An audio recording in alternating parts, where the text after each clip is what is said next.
When Raila came back from Germany, spiritually, he was so much attached to me. And his father would always tell him, Anyango no mer, that Anyango is your mother. Don't play around with her. Don't play around with Anyango, and that is your mother. So he would always tell Raila that. But Raila still, as rude as he used to be, he would always insist on being close to me. And I would run away. That is how he came to meet the sister of Aida.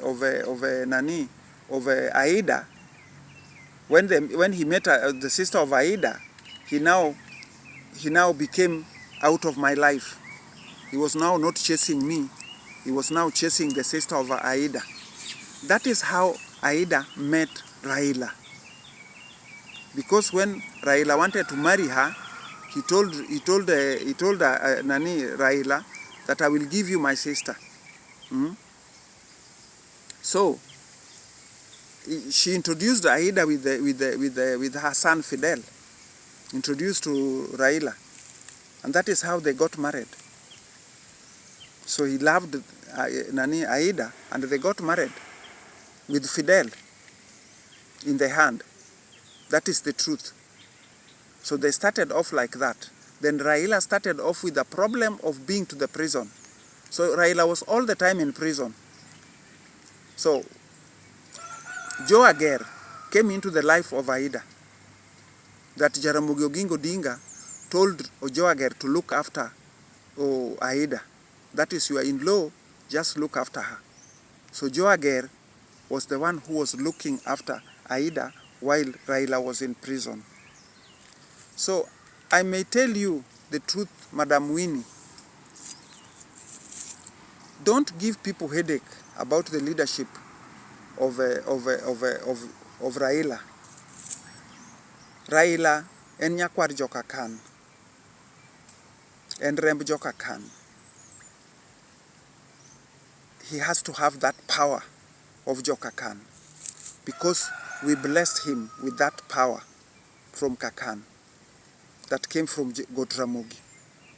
While he was being cleansed, he was given that power. But now, you as a daughter of Joe Ager, if I'm lying, go and get a DNA.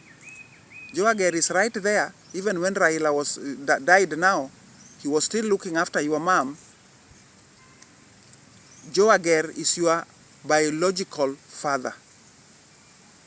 Madam Winnie, don't give the children of Jaramogi a headache. Whatever your mom is doing, she's making a very big mistake. Because if she would know the spiritual power around Jaramogi Odinga's family, she would just step off and leave them alone. And if she would know the spirit inside me, she would just step aside and leave me alone. When she destroyed my properties in Kisumu, I didn't follow up because she's my daughter-in-law. I loved her. When Oloa Ringo was giving her a headache, I was the only person who was visiting her.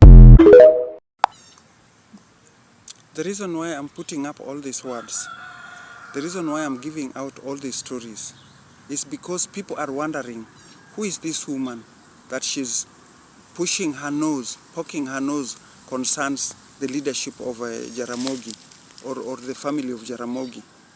Yes, I was the second wife, according to the Luo tradition. My sister Gaudensia was number 3 on me.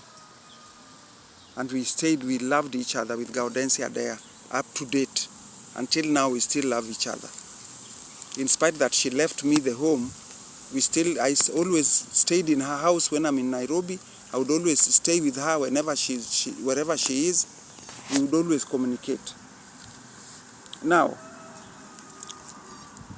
the spirituals of our young sisters, of our grandparents, were ordained on me. That is why Mary wanted me to stay with that home. And that's why she left me to look after the home. because she knows that spiritually I'm very powerful.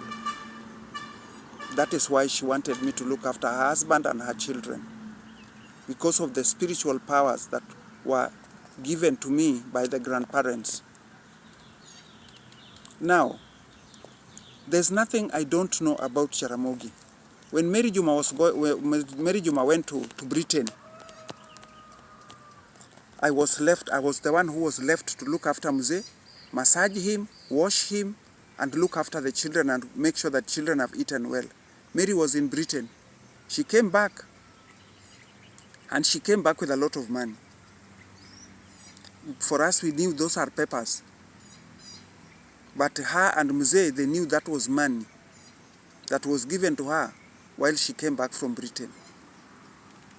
Now, if you could hear a story that Jaramogi's wife wanted to eliminate him, it was not true. That was an agreement between the two.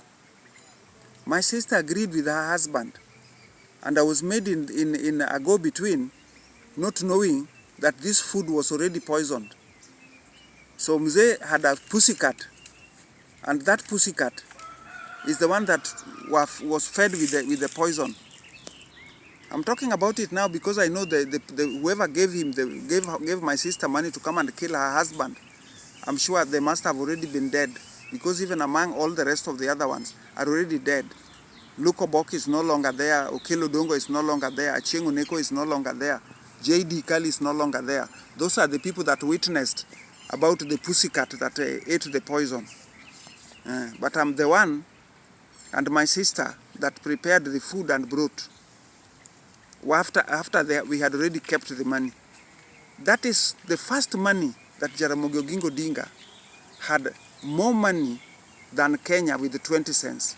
If you can follow up the history, you would hear that Jaramogi Oginga Odinga had a lot of money that if you combine all the Kenya money, Jaramogi had 20 cents more than the money that belongs to Kenya. That was money that my sister brought when she came back from Britain. After that, my sister now left and stayed in Nyalenda, because after Jaramogi gave the cat the pussycat puzzon, I took her to Nyalenda. I took my sister to Nyalenda, so she stayed with our auntie in Nyalenda for so long. When she was in Nyalenda, I was the one looking after Diambo and Usewe and Odima, and making sure that I wash Mzee and make sure that I massage him. You had to massage Mzee every evening, every morning when he wakes up. After you have bathed him, you must massage him.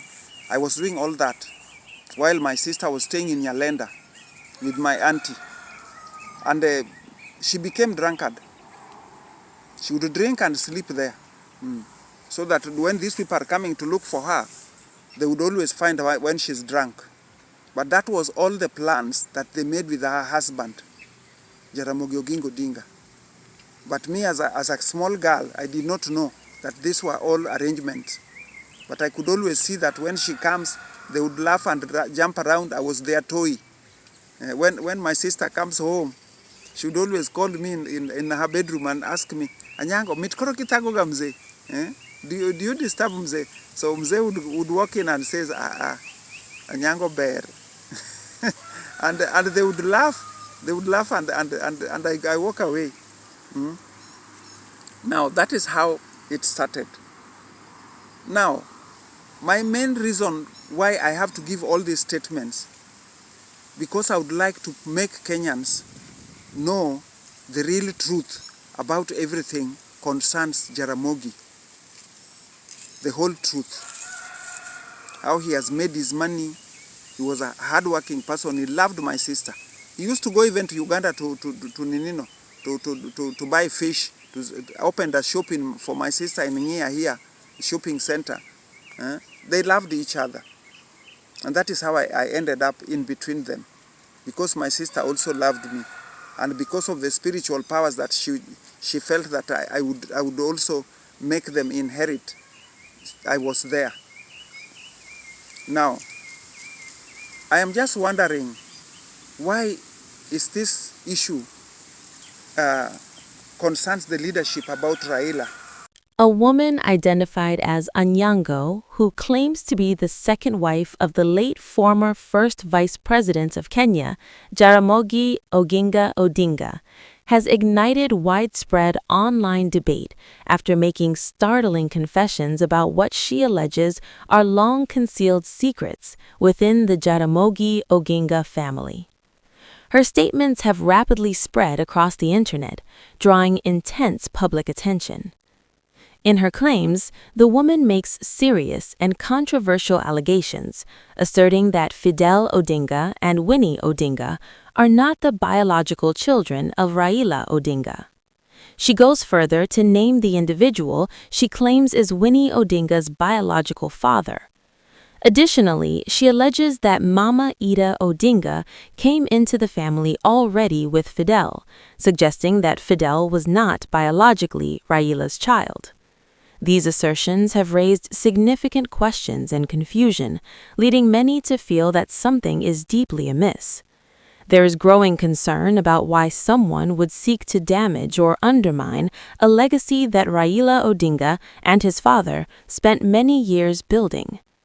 In the opinion expressed, such sensitive family matters should have been addressed privately, away from public scrutiny, if the woman indeed has unresolved issues with the Odinga family.